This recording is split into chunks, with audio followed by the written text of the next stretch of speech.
Welcome mates, I am Bloodthirsty Lord, by Incoming Lordy, and today we're going to visit another Paragon remake that can potentially be Paragon 2, and that's done by the people at Visionary Games with their project called Project Phoenix Rising. And it seems like they're not trying to continue the legacy of Paragon that existed when it did reach its closing stages, but reincarnate their own idea of Paragon while utilizing innovative ideas and notions that they have created themselves into their own game that they're trying to establish. And also seeming like they're trying to compare it to other games on the market like Dota or other MOBAs in general, and even games in the past like Paragon. This could potentially be Paragon 2, but I'm a bit skeptical, but we're going to try and break it down and talk about it on the channel. So it's going to be an interesting experience, and it's a pleasure to have you mates by my side. But before we get into this video, make sure you smash that blind like button. We're aiming for 200 likes on this video. That we greatly appreciate if you do achieve that goal. And also, if you are new to the channel, make sure to hit the subscribe button to keep up to date with the content on the daily. So without further ado, let's get straight into this. I'm going to try my best to keep this in chronological order as we go through certain categories like heroes, map, the gameplay, and concepts, and just talk about things here and there as we discover the unique aspects of the game and the fun parts too. So there will be a structure to this video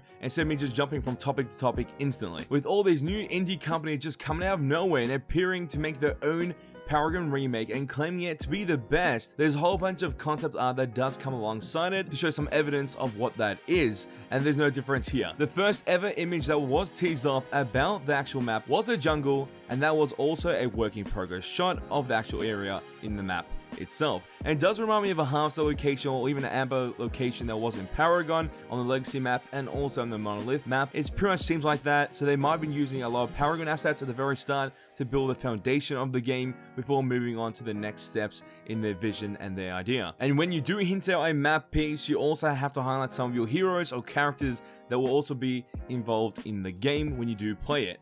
And we do have two character teasers, one being Aurelia's early concept image and also Warden's character teaser image as well. Aurelia does seem like a female version of Gideon, and then also with Warden, it seems like a robotic offspring of Steel and Crunch being born into this game. So it should be kind of fun.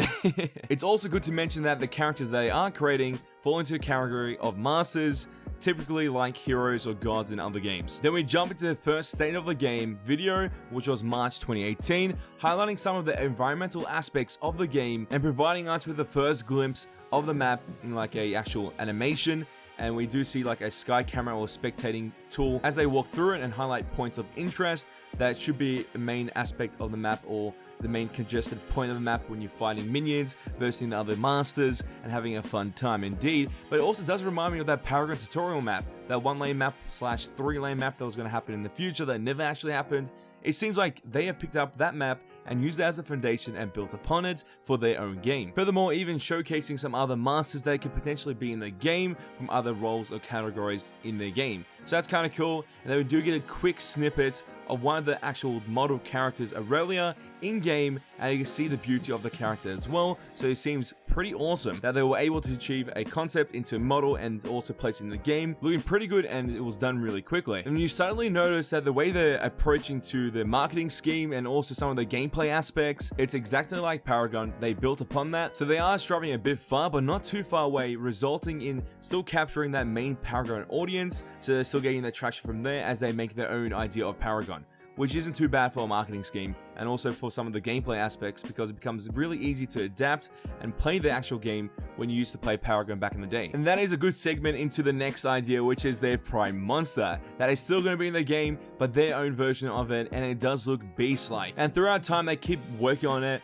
Obviously, this is just the model, and they keep working on it and making it better. And there's a whole bunch of streams of them just working on it. I think also answering some community questions on the way. I'm not too sure, but you can watch those and get some ideas of how they're actually modeling their own characters and their own models in the actual game. Then the release of a State of Game May 2018 edition, highlighting some of the custom UI interface on the menu of the game itself, like play vs player, play vs AI, casual ranked games with the character there and the scenery in the back. Then highlight some more concept art about some other characters they want to highlight in their game in the future or sometime soon. They'll also provide with more map concepts of how the teams are going to look like from each spawn and each base, and it's kind of interesting, nothing too crazy there, just more vegetation and stuff like that. And then we have a highlight of the models, and I feel like the models of their characters are really good.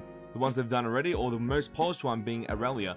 She looks awesome, highlighting some of the new aspects of the map they've added from the last State of the Game blog or video. And you can see more vegetation, more brightness, more color, which is obviously a great aspect to any game, just making it more vibrant so the players that do play it can feel immersed in the world they have created. Then they also provide some sneak peeks of how the boss monster, or aka the prime monster, is on the map. Looks really well done, followed by some of the comparisons of their map before and after, which is highlighting some of the new aspects even furthermore with the new programs and tools they are able to use, and it looks good. And it seems like they're approaching this the right way and going in the right direction, which is really great to see. At the same time, they created their own roadmap, highlighting some of the stuff they're talking about in the state of the game and other aspects of their social medias in their roadmap itself, so that's good to see. And a couple weeks go by, they do provide us with some teaser attack animations, so you can see some of the attack animations against other opponents and also your character attacking in general, how the base attack would look in game, and doesn't look too bad. Obviously just an animation modeling system, not too bad at all. The VFX on the ability when it shoots out looks kind of clean, but it seems like the first attack and second attack have different duration times, which is weird. So it looks like the second attack is delayed more and it takes quite a long time to start up compared to the first attack. So I don't know if that's a thing or just maybe on certain characters they have that. I'm not too sure, but that is the first game mechanic we've seen from this game. Then we move on to their first announcement of a character being Aurelia in the mid lane, and she's an awesome character. I don't think there's anything bad about this character the way she looks.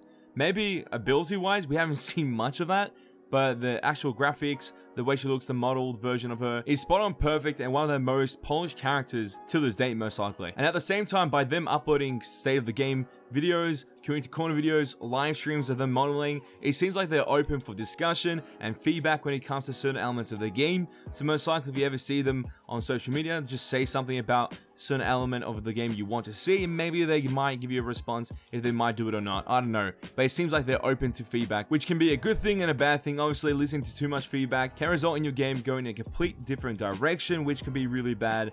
But also utilizing that feedback in a very positive way can really help out the game in general. So hopefully they make all the right decisions when it comes to community feedback about the game. And then we do move on to one of the latest state of the game videos where they do highlight some of the characters in it or the other masters that will be in the game as well in the State of the Game June 2018 edition.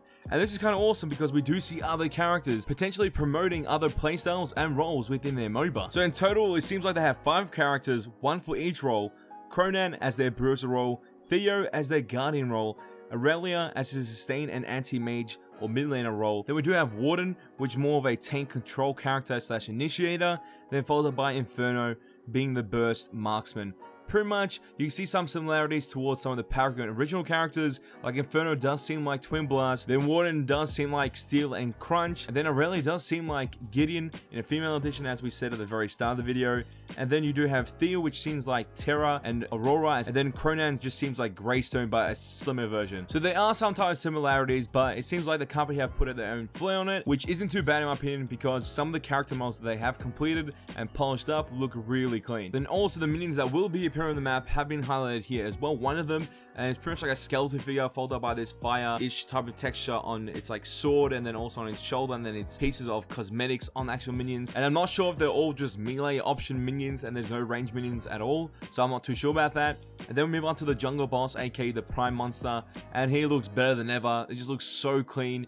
The textures on it, followed by the color, the way it looks in general, and also how we saw the size comparison compared to the character before in the other State of the Game video.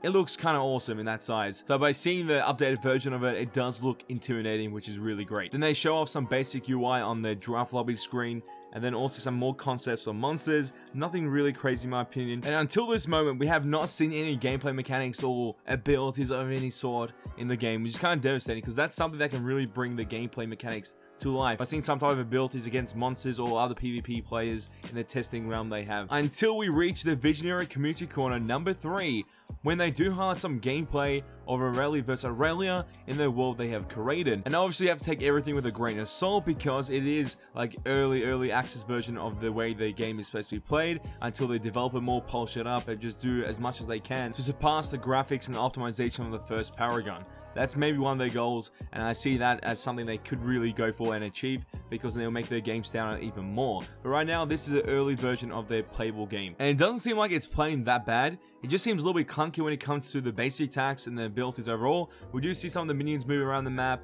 some of the actual mechanics that should be in the map of a MOBA. It's there. I'm not sure if everything's polished to be like incountable, then something happens when you do counter that, like a monster in the jungle, like their prime boss that they have created. I'm not too sure about that, but it does seem like anything that was ability wise on their characters is still in the talks, and most likely still being worked on. As you can see, some of the ability VFX isn't really polished, like weird ass like bombs just coming out of nowhere.